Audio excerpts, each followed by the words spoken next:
Daerah di mana kami tinggal adalah daerah yang kering dan gersang. Permukaan tanah yang berbukit-bukit dan kurangnya kesuburan tanah membuat kami sulit untuk bertani. Hal ini menyebabkan sebagian besar dari kami sulit untuk memenuhi kebutuhan pokok kami, yaitu pangan. Karena faktor itulah sebagian besar masyarakat kami juga sulit untuk mencukupi kebutuhan gizi anak-anak dan memperhatikan kesehatan mereka. Padahal mereka masih dalam masa pertumbuhan, di mana gizi mereka adalah hal utama yang harus diperhatikan. Ketika anak-anak kekurangan gizi, maka mereka menjadi mudah terserang penyakit dan mereka tidak dapat tumbuh kembang dengan maksimal. Masalahnya, sampai kapan hal ini terus berlanjut? Sebagai seorang ibu, saya tahu yang terbaik bagi anak-anak saya. Dan meskipun saya selalu berusaha menjaga kesehatan anak dan memperhatikan gizi mereka, namun saya sadar bahwa masalah ini adalah masalah bersama yang harus dipecahkan bersama masyarakat dan pemerintah. Oleh karena itu, saya berpikir bagaimana saya dapat berbuat sesuatu dan mempengaruhi warga masyarakat untuk melakukan perubahan. Akhirnya, saya tahu saya tidak sendiri. Melalui program Sahabat, saya bisa menyuarakan pendapat saya, berpartisipasi dan melakukan program Sahabat yang kedepannya diharapkan mampu membawa perubahan bagi masalah gizi dan kesehatan anak-anak di daerah saya. Sebagai langkah awal, saya bersama teman-teman yang terlibat dalam program ini melakukan pertemuan yang didampingi oleh staf Wahana Visi Indonesia untuk menjajaki pelaksanaan program Sahabat di wilayah kami. Kami melakukan pertemuan awal lalu memutuskan untuk fokus pada peningkatan pelayanan kesehatan dan gizi anak di dalam wadah posyandu. Dalam pertemuan awal tersebut, dijelaskan langkah dan proses yang harus kami lakukan untuk menjalankan program Sahabat ini. Mengapa posyandu? Karena posyandu adalah upaya pembangunan kesehatan bersumber daya masyarakat yang dikelola dan diselenggarakan dari, oleh, untuk, dan bersama masyarakat. Posyandu dapat menjadi wadah pemberdayaan masyarakat serta memberikan pelayanan kesehatan dasar untuk peningkatan gizi dan kesehatan ibu dan anak.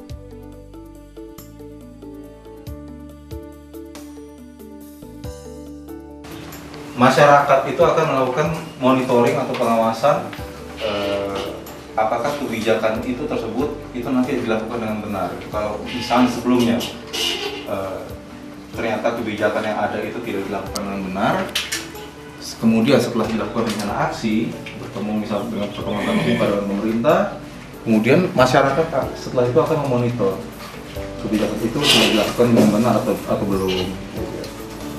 Sahabat itu adalah sebenarnya bagian dari CVA, yaitu memang kegiatan advokasi. Sahabat itu sendiri juga memang merupakan kepanjangan dari suara anak dan masyarakat untuk hak di bidang kesehatan. Jadi memang saat ini Sahabat kita fokuskan untuk bidang kesehatan, terutama juga untuk mengenai posyandu. Kegiatan advokasi ini sendiri sebenarnya memang sebagai bagian dari program pemberdayaan masyarakat gitu, sebagai untuk mentransformasi masyarakat, karena memang kita mengharapkan masyarakat itu untuk mau bersuara, mau untuk mengadvokasi apa yang merupakan haknya masyarakat sebagai warga negara kepada pembuat kebijakan publik itu sendiri gitu. Jadi karena memang banyak sekali kejadian di masyarakat bahwa masyarakat lebih banyak berdiam diri, hanya menerima apa saja, sementara mungkin hak yang harus diterima oleh masyarakat itu belum mereka terima. Jadi ini adalah suatu kegiatan yang memampukan masyarakat untuk bisa bersuara.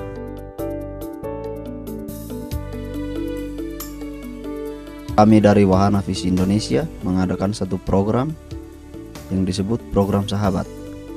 Dari program Sahabat ini, kami bisa membina masyarakat untuk bisa menyuarakan apa saja yang menjadi kekurangan atau kendala di wilayah mereka masing-masing. Harapan saya mudah-mudahan dengan program yang telah kami jalankan, kami sosialisasikan bersama masyarakat, kedepannya itu bisa dikembangkan dengan apa yang telah kami berikan, dan semoga Posyandu yang kita impikan bersama itu bisa terwujud di wilayah Kecamatan Musi.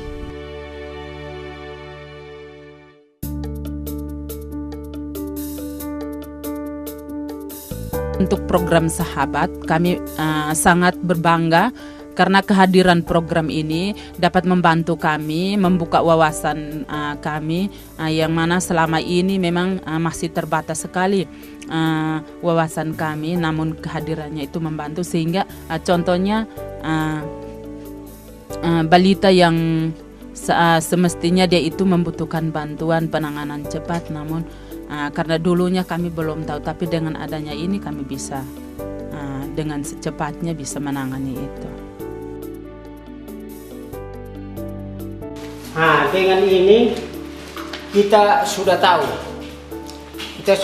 jelas bahwa waktu penyelenggaraan ini sesuai dengan yang direncanakan atau dibuat oleh pemerintah kah atau tidak.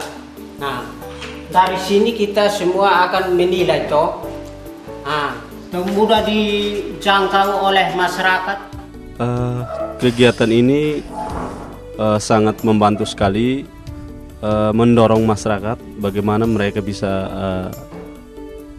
menyampaikan aspirasi secara positif yang berkaitan dengan kepentingan masyarakat.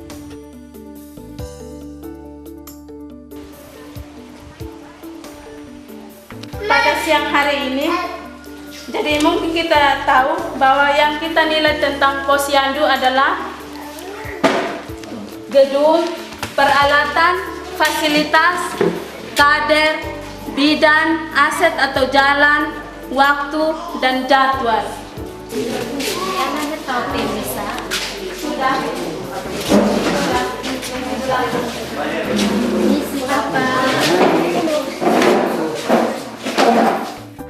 Di program Sahabat mengajak masyarakat di desa, karena di desa ini tidak biasa bersuara. Dengan adanya program Sahabat, masyarakat bisa bersuara. Dari yang tidak tahu menjadi tahu. Kalau mau bicara harapan saya besar sekali, terutama untuk kualitas kader. Karena memang kader ini kan sudah dari tahun 80, katanya dari tahun 70, dan mungkin ikut pelatihan itu hanya bisa dihitung dengan jari. Bahkan terakhir ini tahun 2011, terakhir kali pelatihan itu sepertinya tahun 90-an. Jadi gimana? Jadi kalau ada kader kasih penyuluhan yang bahannya, materinya minim sekali, saya tidak salahkan kader karena memang mereka juga terima informasinya kurang. Harapan saya hanya itu saja sebetulnya. Kalau untuk gedung, fisik, saya rasa sudah memadai dengan adanya program lain. Tapi untuk kader ini hanya itu saja, kualitas kader yang perlu ditingkatkan.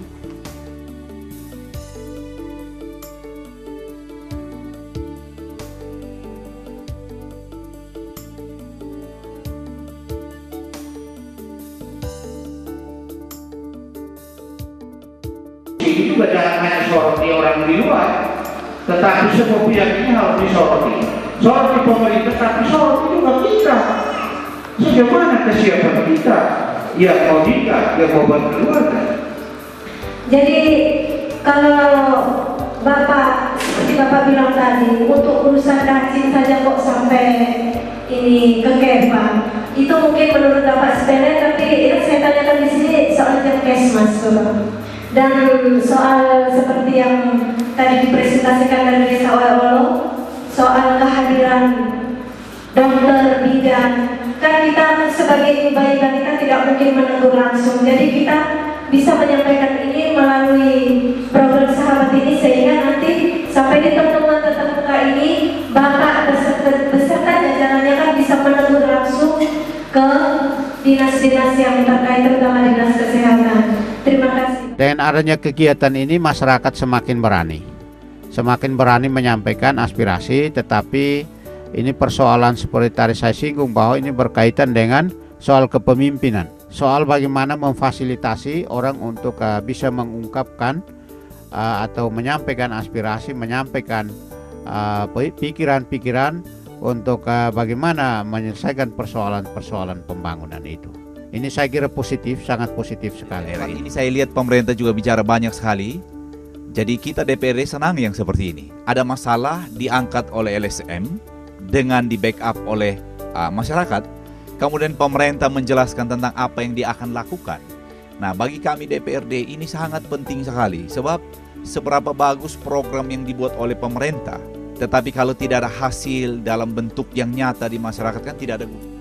Tantangan di masyarakat adalah ketakutan mereka untuk bersuara. Karena ternyata ada budaya yang sejak dulu datang dari masyarakat bahwa kalau berbicara itu didenda. Hanya orang-orang yang menjadi ketua-ketua adat yang bisa berbicara dengan leluasa, sedangkan masyarakat tidak. Itu tantangan yang sangat kita dapatkan di awal-awal program ini ada, pendekatan ini ada. Kalau dari Februari sampai Agustus mereka sangat sulit bersuara, tapi hari ini masyarakat bisa membuktikan bahwa mereka bisa menyuarakan suara mereka. Suara dan aksi warga negara akan mendorong lahirnya kesadaran kesehatan masyarakat, sekaligus memotivasi timbulnya berbagai terobosan untuk memperbaiki layanan kesehatan, khususnya kesehatan anak dan ibu. Suarakan aspirasimu dan perjuangkan perubahan situasi kesehatan anak dan ibu di wilayahmu.